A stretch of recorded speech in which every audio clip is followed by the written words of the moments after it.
Hola a todas las personas que nos ven y nos escuchan. Bienvenidos al video podcast de la Asociación Creamos Guate. Este es un espacio y una plataforma digital para tener una discusión activa en temas urbanos, con el objetivo de generar interés e integración entre los ciudadanos.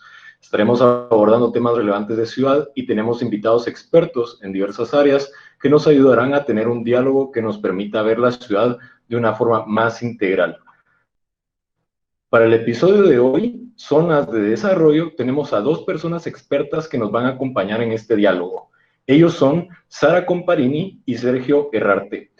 Sara es arquitecta de la Universidad San Carlos de Guatemala con diversos estudios en temas de planificación urbana, gestión y desarrollo urbano, entre otros, con más de 20 años de experiencia en el ámbito de gestión y desarrollo urbano, fortalecimiento institucional y ha colaborado con diversas municipalidades, como la Municipalidad de Guatemala y la Municipalidad de Villanueva. Ha dirigido áreas de fortalecimiento municipal y control de construcción urbana. Ha coordinado también estrategias urbanas que impulsan el desarrollo territorial, económico y social de los municipios. Por otro lado, Sergio Herrarte es especialista en análisis de competitividad para el sector público y privado. Su experiencia se ha construido en los últimos 10 años trabajando como líder y miembro de equipos dedicados a la planificación estratégica, diseño de procesos, planes de acción comercial y marketing para empresas multinacionales. Se ha desarrollado en diversos ámbitos y contextos en países como Brasil, México, Panamá, España, Centroamérica y Guatemala. Para dar inicio al podcast, vamos con Carlos y nuestros invitados. Gracias, Manfred. Tuvimos hace un par de semanas una conferencia interesantísima sobre el modelo de las zonas de desarrollo económico y muy importante su integración al contexto urbano. Y entonces entendimos cómo las dos piezas se unen y se apalancan para realmente generar una propuesta de valor, no solo para la zona, sino los usuarios y la localidad donde éstas se ubican. Queremos entender para hacer una introducción del tema eh, qué se entiende por una zona de desarrollo económico y también saber cuáles son sus mayores implicaciones. Entonces, nos contás, Sergio, sobre qué se entiende por estas zonas y Sarita de la necesidad de su integración al contexto urbano. Perfecto, claro que sí, Carlos. Manfredo, gracias por la invitación. Es realmente un gusto, un placer estar con ustedes. Comienza a surgir a raíz de la crisis económica que, que ya se veía venir desde hace algunos años, pero que el COVID-19 aceleró, así como aceleró todas las tecnologías, aceleró todas las tendencias, aceleró la necesidad de hablar de soluciones para una crisis que llegó antes de lo esperado. Es decir, el mundo se enfrenta a una crisis global económica y Guatemala, desafortunadamente, no es la excepción. Entonces, se comienza a hablar de aquellos instrumentos que van a reactivar la economía y escuchamos en la punta de la lengua de nuestros líderes, en las primeras planas de nuestros periódicos, de nuestros diarios, zonas francas, zonas de desarrollo especial y en algunos casos hemos escuchado zonas de desarrollo. Entonces, cuando nosotros hablamos de zonas de desarrollo, es poner sobre la mesa un concepto competitivo que va más allá de un incentivo fiscal. Es decir, una zona franca como estrategia de reactivación económica es excelente, pero una zona de desarrollo es un sistema, es un ecosistema, mejor dicho, que involucra un clúster en donde, por ejemplo, se habla, según del espacio geográfico donde me encuentro, cuál es la ventaja competitiva, cuál es la propuesta de valor que se puede desarrollar utilizando el entorno a mi alrededor para atraer inversión. Entonces, va más allá de un incentivo fiscal. No solamente deberíamos de hablar de una zona franca, hablemos de una zona de desarrollo. Es decir, hablemos de una zona, de un área geográfica, sí, con incentivos fiscales, perfecto, pero con incentivos que son adicionales, que corresponden ya sea a la municipalidad e incluso al actor privado que está desarrollando la zona.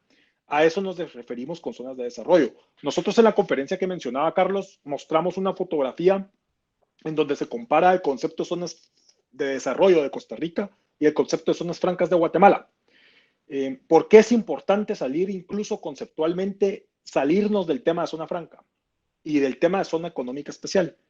porque inmediatamente ponemos sobre la mesa un marco legal que nos ata a disposiciones del Congreso y nos ata a disposiciones del ente central, que es corto en su estrategia competitiva y solamente ofrece incentivos fiscales y no logra integrar estrategias incluso urbanas, como vamos a ver ahorita con Sara, para atraer inversión. Entonces, el concepto de zonas de desarrollo es un bolsón en donde hay zonas francas, zonas económicas especiales, pero además hay una estrategia logística, una estrategia urbana, una estrategia de entrenamiento a mano de obra, en un sentido que para atraer más inversión sofisticada necesitamos colocar educación que se adapte a esa inversión que queremos atraer. Es decir, es un concepto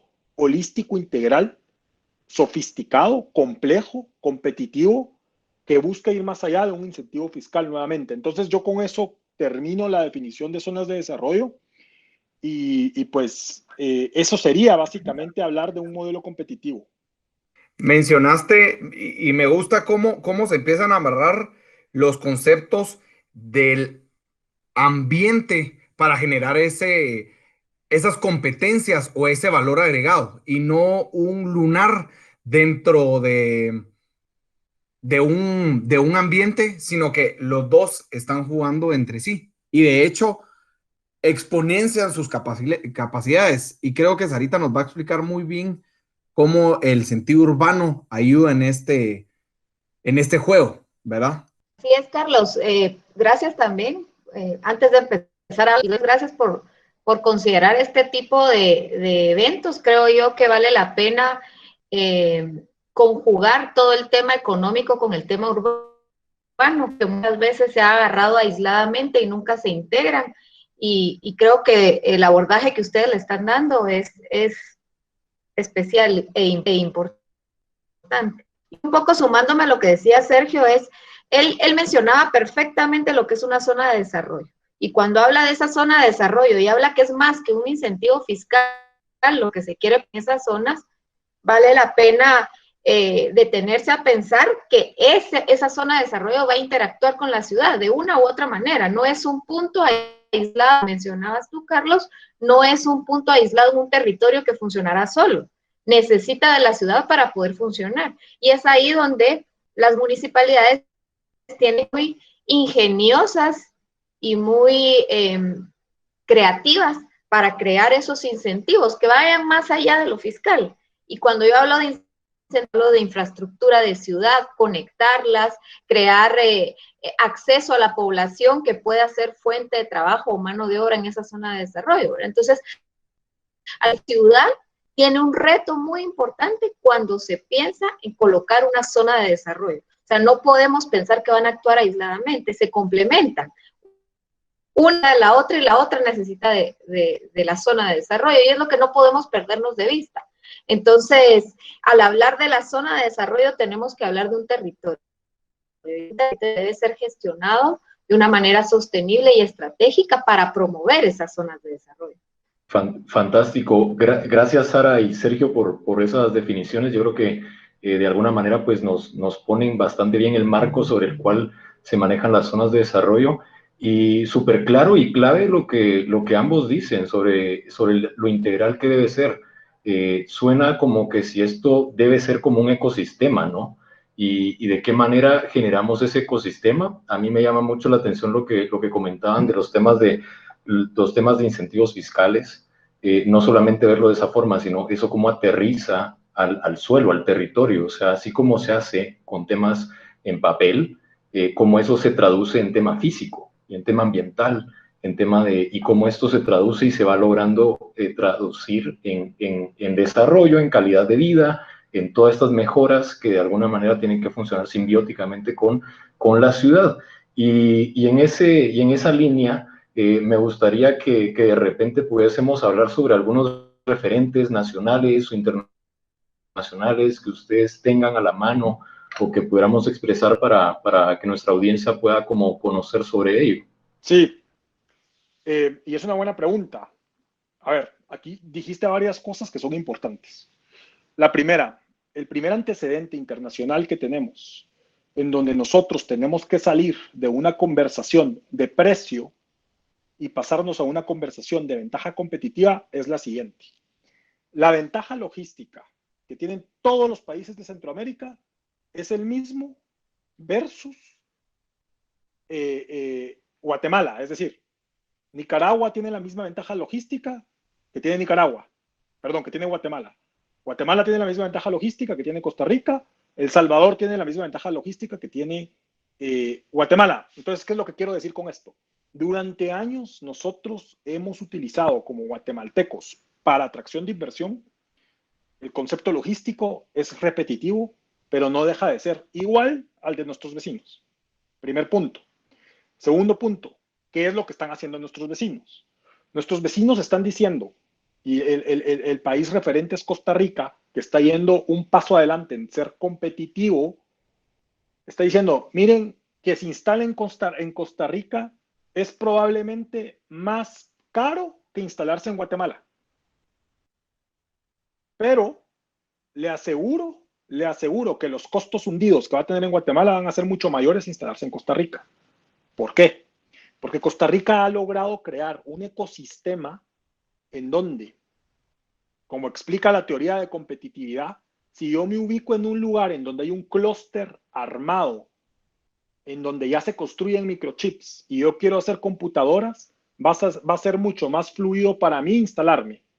En Guatemala nos falta sofisticarnos, nos falta tener una estrategia de sofisticación, de competitividad, como lo están haciendo nuestros vecinos para atraer inversión. Entonces, el primer referente internacional que yo te pondría local es Costa Rica. Costa Rica ha logrado que 6 de los 10 empleos que se cobraron en el 2019 sean zonas de desarrollo. Ha logrado atraer más de 1.500 billones de dólares adicionales en atracción de inversión. Eso es lo único que trae Guatemala. Guatemala trae 1.1, atrajo el año pasado. Costa Rica, solo con sus zonas de desarrollo, trae eso. Es decir, lograron que un punto de desarrollo dentro del país ya sea más grande que la misma economía de Guatemala en relación a atracción de inversión. Lograron que compañías de renombre mundial se instalaran en Costa Rica, únicamente, entre comillas, agregándole el factor de competitividad. Entonces yo te diría, lo primero que deberíamos de tomar como referente es la estrategia competitiva que están tomando países de referencia como lo es Costa Rica. Ese es el primer punto. El segundo punto es, esto ya es un hecho en el análisis para ubicarme o para ubicar mi inversión en cualquier país. La competitividad ya es un hecho. Es decir, según la Asociación Internacional de Zonas Francas, la primera pregunta que te van a hacer a ti si formas tu zona franca o tu zona de desarrollo es, disculpe su producto, ¿cuál es la trazabilidad de los productos o servicios que usted exporta? ¿A qué se refiere con trazabilidad? Quiero saber qué tan limpio es su producto. Quiero saber si explotó o no explotó gente al hacerlo. Quiero saber si logró reciclar o no reciclar productos. Quiero saber si logró ahorrar luz con manejo de energías renovables.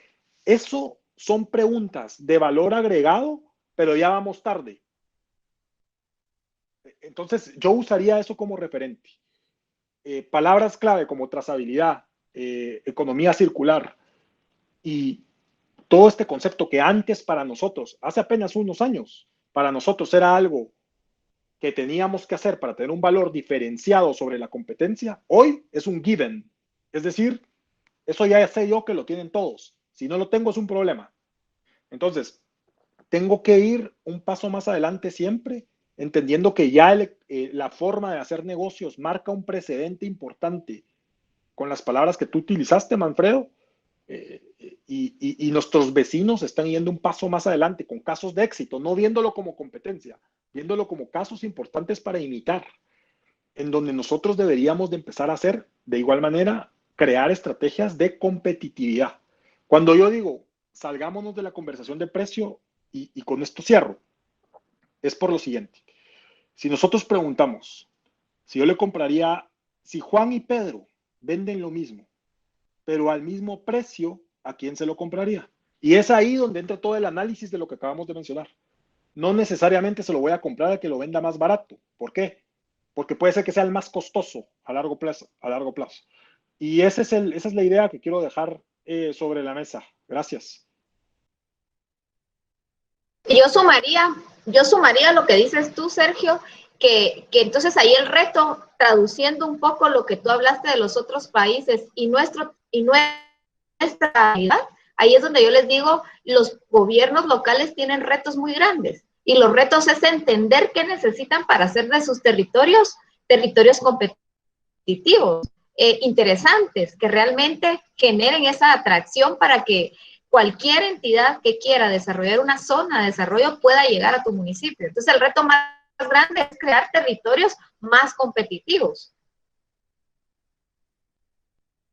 Sí, a mí también me gustaría agregar algo a lo que dijo Sara. Perdón, Carlos.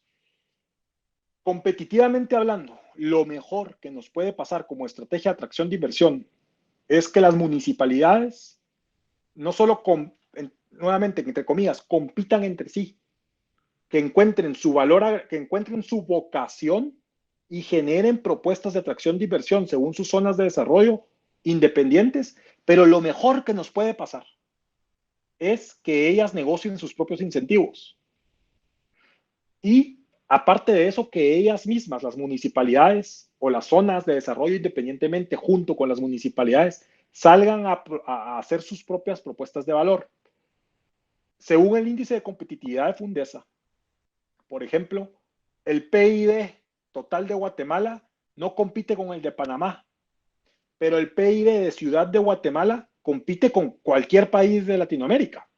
Entonces, si extrapolamos, si partimos el árbol en partes y logramos vender la manzana por aparte, la leña, la madera por aparte, ya somos atractivos. Es decir, cada municipalidad puede ser competitiva y ponerse a competir con el que le haga frente a su nivel. Hemos estado saliendo como país todos a ofertarnos y tal vez ahí es donde nosotros deberíamos de tomar una actitud de negociemos por partes. Municipalidad de Villanueva tiene su ventaja competitiva y ahí dentro está Ciudad Reformadores. Entonces salgamos a competir según las características y las ventajas que tiene la Municipalidad de Villanueva como ejemplo. Entonces, eso es lo único que yo quería agregar. Excelente. Y de hecho, Sergio, tocaste el punto a donde yo iba. Me encantaría pensar en un territorio donde cada municipalidad, donde cada localidad entienda su vocación y sepa explotar en buen sentido esta vocación para ofrecer un valor agregado distinto. Por ejemplo, la municipalidad de Santa Catarina Pinula tiene factores distintos a la municipalidad de Villa Canales. Si logramos entender que cada uno tiene factores que lo pueden volver competitivo y que logren trabajar esos incentivos para ofrecerse en un libre mercado, porque así es, cada inversionista pone su ojo donde realmente le va a convenir invertir, donde ve futuro, donde ve su inversión segura, donde cree que los recursos le van a ayudar a mejorar o multiplicar de cierta forma su riqueza. Imagínense ese mercado o esas condiciones que se pueden generar beneficiando a las personas que viven en cada localidad. Me encanta el tema de los incentivos y eso quiero preguntarles, Sergio y Sarita, hablaron de incentivos y muy bien dicho, no son solo los incentivos fiscales los que nos van a dar un precio más barato, un precio más competitivo, sino que tiene que ir más allá. Me gustaría hablar de esos incentivos puntuales a un nivel local. Sarita, por favor, si nos das una luz ahí, y a un nivel internacional Sí, claro. y nacional, yo creo que vas a dar buena también luz. Yo creo que es importante también que los territorios, además de entender su vocación o definición, es entender cuáles son sus fortalezas y cuáles son sus debilidades. porque puede ser que yo quiera tener una vocación de que me dedique a los, pues no sé cuál, ¿verdad? Pero por decirte algo, a la fabricación o creación de tecnología que necesita muchas cosas pequeñas, pero si mi sitio no tiene las fortalezas, hablando de territorio, para desarrollar esa vocación que yo quisiera darle, es ahí donde tiene todo que tener equilibrio, es decir, tiene que tener una congruencia la vocación con las fortalezas y debilidades que yo tenga en mi territorio. Y cuando tú hablas un poco de los incentivos, Carlos,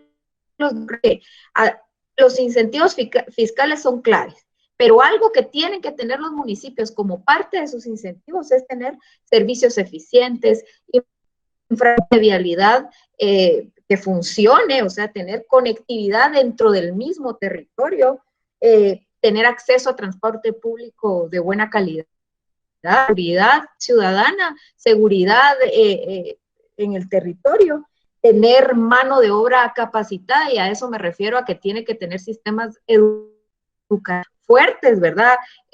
Para que esté capacitando a la población que ya tiene. En el caso de Villanueva hay mucha población, no toda tiene acceso a esa educación. Entonces son elementos que el territorio o que la institución o el gobierno local debería de fortalecer. Además de eso, yo te diría que otro tema que para mí, o desde mi perspectiva, creo que es interesante e importante, es que las municipalidades, mientras más eficientes sean en resolver sus procesos administrativos, en el tema de licencias de construcción, esos son elementos que también van a atraer inversión. Y para otorgar una licencia de construcción se van a tardar 2 años, por supuesto, ese es un elemento que llame la atención a un empresario. Mejor me voy a la otra muni, que quizás no son tan engorrosos sus trámites, y puedo obtener yo mi licencia para empezar a construir. El tema, un incentivo que también creo yo que debe ser interesante, aparte de que las mismas municipalidades quizás no puedan generar incentivos fiscales fuera de sus límites de jurisdicción, pero sí pueden pensar en establecer estrategias puntuales para el tema del UCI, cobrar una licencia de construcción, el no cobrar una tasa de servicio, etcétera, ¿verdad? O sea, tiene ciertos elementos, pero yo creo que tienen más valor prestar servicios eficientes. Fantástico. Gracias, Sara. Definitivamente creo yo que pone en la mesa el trabajo colaborativo que debe existir entre actores. Creo yo que estas zonas de desarrollo son claves para el fortalecimiento del territorio, mejores oportunidades y definitivamente pues mejorar las condiciones para todas las personas que conviven en ese territorio. A mí me gustó muchísimo los datos que nos lanzó Sergio hace unos momentos, el tema de cuánto nuestros vecinos están haciendo en tema de Costa Rica, con una zona de desarrollo bien planificada. Creo que nos dan luces del potencial que puede tener nuestro país y nuestras ciudades. Definitivamente creo yo que si se logra gestionar bien, podemos alcanzar esa competitividad y esa mejora en todo sentido. Enmarcándonos ya, creo yo, en un marco global sumamente competitivo, en donde las ciudades tienen otro rol que hace muchos años. O sea, ahora hablamos más de ciudades que de países. Probablemente hablas de Santiago, no de Chile, hablas de Buenos Aires, no de Argentina, hablas de Sao Paulo, no de Brasil, Nueva York, no de Estados Unidos en general, y eso creo yo que está permeando ya en nuestro país. Definitivamente.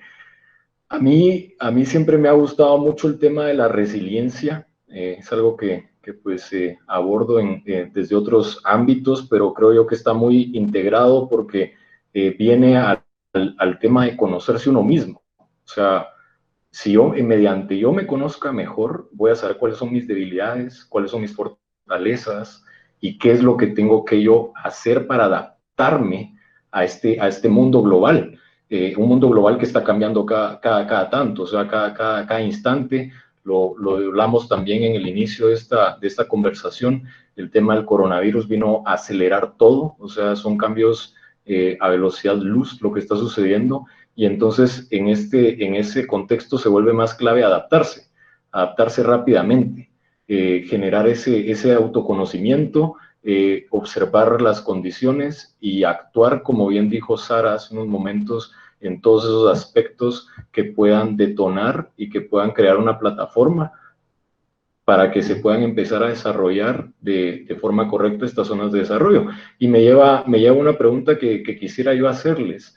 En la experiencia que ustedes tienen, tanto en la mirada internacional como nacional y el recorrido que han tenido, ¿cuáles consideran ustedes que son los retos más importantes que tenemos que resolver para poder empezar a desarrollar estas zonas, a empezar a alinear actores, me imagino, a poder como verlos desde una mirada más integral y poder llevarlos a cabo?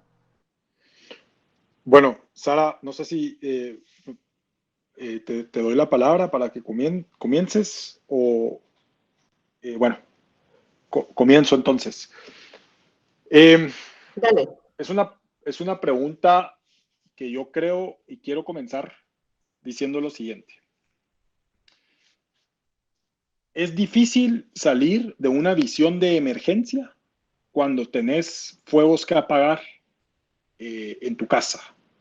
Entonces yo diría lo primero que tenemos que cambiar como guatemaltecos es salir de la actitud de que el avión se va a estrellar y tal vez es eso lo que nos está pasando, que estamos en crisis constantemente y hay que solucionar una crisis siempre, hay que solucionar una crisis económica en Guatemala, de corrupción, parar un momento y tomar una actitud estratégica. Eso diría yo que es el primer desafío que tenemos a nivel político y a nivel normativo, que me lleva a la siguiente parte, y ya lo dije. La normativa legal, pienso yo que es un desafío importantísimo del que tenemos que salir. Desde una perspectiva de negociación, es de la que yo puedo hablar, desde una perspectiva económica, estratégicamente y en negociación, yo lo primero que voy a buscar es quitarle el control a un Congreso que tapa todo. A un Congreso que dejó paralítico a una asociación de alianzas público-privadas con las que podíamos imaginar una zona de desarrollo. Entonces, el segundo desafío, yo diría aquí que hay dos desafíos. El primero es visión estratégica y el segundo, la normativa. Yo le daría más control y generar normativas nuevas a las municipalidades, que tengan más autonomía para crear esto, que tengan más libertad para poder desarrollar sus propios incentivos y alejarnos lo más posible, no solo conceptualmente, porque fuimos muy cuidadosos con las palabras, dejamos de usar la palabra zona franca, zonas económicas especiales, y estamos hablando de algo diferente, que es una zona de desarrollo, que es algo competitivo. Entonces yo, para cerrarles, estrategia, y la segunda es normativa. Esos son los desafíos más importantes que tenemos. Algo que es importante y que lo insistí en la presentación cuando nos reunimos era entender que la zona de desarrollo interactúa con la ciudad. Si empezamos pensando eso, creo que tenemos dos retos grandes. A nivel gobierno, que ya lo mencionó Sergio, que va de la mano a crear normativas, leyes, etcétera. Yo le agregaría el tema de descentralización. Seguimos pensando como país donde todo se debe concentrar en la ciudad, ¿verdad? En la ciudad de Guatemala y los demás que aguanten, diría por ahí. Entonces, un reto también es pensar en descentralizar servicios. Y desde el gobierno local, el gobierno local tiene dos retos. Uno es institución y otro es territorio. Al hablar de institución es fortalecer su institución desde la perspectiva de reglas claras, profesionalismo, procedimientos eficientes, en fin, todo lo que tenga que ver con modernizar una institución que sea más eficiente y que dé servicios más eficientes. Y por otro lado, tener un territorio bien gestionado, ¿verdad? O sea, la zona se va a ubicar en su territorio, ¿cómo está mi territorio? A través de un plan de ordenamiento territorial, pero también partiendo de estrategias urbanas que permitan el desarrollo de esas zonas en su territorio. Entonces, para mí, esos serían los retos como más importantes que deberíamos de abordar. Y los dos se complementan. Muchísimas gracias por realmente abrir los ojos a una estrategia de país y una estrategia local, y que las dos tienen una necesidad de funcionar en relación, porque si estamos, como tú bien dijiste, Sarita, centralizando todas, no solo la toma de decisiones, el poder político, el poder económico, en una sola región, a dónde vamos? A lo que tenemos ahora, ¿verdad? Entonces hay que pensar en tener ese poder de cierta forma más diluido en toma de decisiones, más focalizada a las personas del área y a proyectos que entiendan otra vez, como bien hablamos, las debilidades, las fortalezas, la vocación de cada territorio. Esta es la conclusión que tengo, y seguirla desarrollando, seguir explotando las cualidades y entendiendo realmente las posibilidades que cada proyecto y poder local y municipalidad tienen, traduciéndolo a un valor agregado que haga sentido a los inversionistas, y más allá que los inversionistas, a las personas que lo van a habitar y a las personas que viven diariamente esas zonas de desarrollo. Eh, Me gustaría que nos contaran ustedes también en breve qué conclusiones o qué ideas se llevan de esta conversación, y muy importante, cómo podemos involucrar al ciudadano de pie, que eso es algo de la visión que tenemos con este podcast, cómo podemos tomar acción y acción ya. Yo pensaría que una conclusión valiosa es que todos tienen que entender que de alguna manera son actores dentro del proceso de un desarrollo de una ciudad y en el proceso de impulsar una zona de desarrollo. O sea, desde el momento que el poder local entienda la visión del inversionista y el inversionista entienda la visión del poder local, ahí vamos a lograr realmente impulsar zonas de desarrollo eficientes, ¿verdad? Entonces yo creería que el ampliar la visión y el entender la visión de uno y del otro nos va a ayudar a desarrollar estas zonas que realmente benefician a todos. Benefician desde el que va al ciudadano de a pie, que tú le llamas, Carlos, hasta el inversionista y hasta la misma autoridad, ¿verdad? Entonces yo creería que ese es uno de las grandes conclusiones y de los grandes retos también que tendríamos. La otra conclusión es entender que el desarrollo económico no se puede ver aislado o fuera del entorno urbano. Tienen que trabajar de la mano, porque ambos se complementan, ¿verdad? La ciudad complementa a la zona y la zona complementa a la ciudad. Entonces tiene que ser abordado desde ambas perspectivas.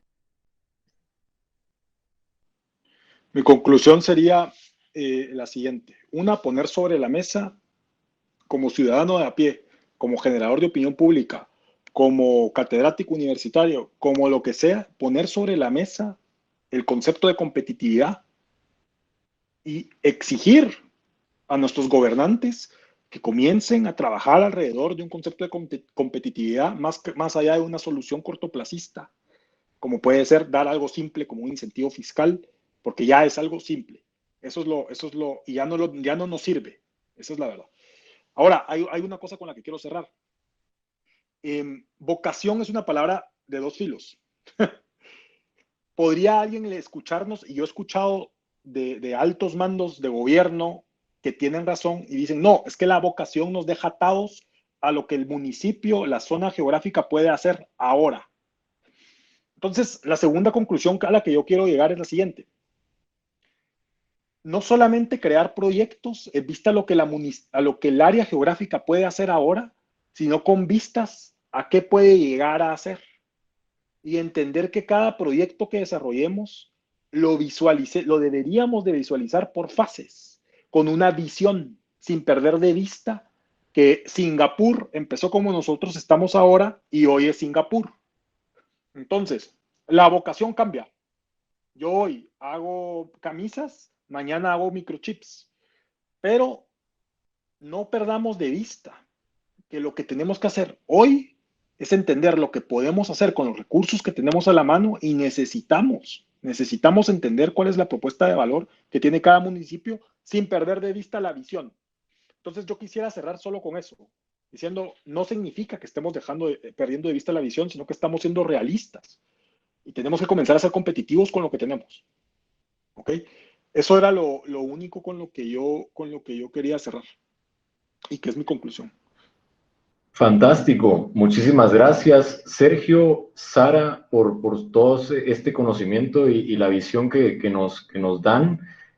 Pues con Carlos siempre es un gusto poder conversar con expertos en diversas áreas como ustedes en estos temas de zonas de desarrollo. Yo en lo personal me quedo con una conclusión que va en el sentido que tenemos que trabajar con múltiples disciplinas para conocer cuáles son nuestras, como tú dices, Sergio, nuestras vocaciones, comprender mejor cuáles son nuestras potencialidades. Y otra cosa bastante importante, con una multiplicidad de actores, porque comprender que estamos todos en un mismo barco, ¿no? O sea, en un mismo barco, en un contexto súper global. O sea, y de qué manera nosotros, desde el punto en el que estamos, como tú bien dices, desde el ámbito público, desde el ámbito privado, desde la sociedad civil, cómo podemos tejer redes para crear esa competitividad y esa zona de desarrollo que en realidad saque adelante nuestras ciudades, nuestro territorio y en general también nuestra sociedad completa, ¿no? Mejorando la calidad de vida. Así que excelente conversatorio, muy agradecidos por tenerlos este tiempo, les agradecemos el espacio, sus palabras y que hayan estado con nosotros en esta edición del podcast. Para todas las personas que nos ven y nos escuchan, por favor síganos en redes, estamos en todas las plataformas y estén atentos a las nuevas actividades y al próximo episodio del podcast Creamos Guate. Hasta pronto. Gracias.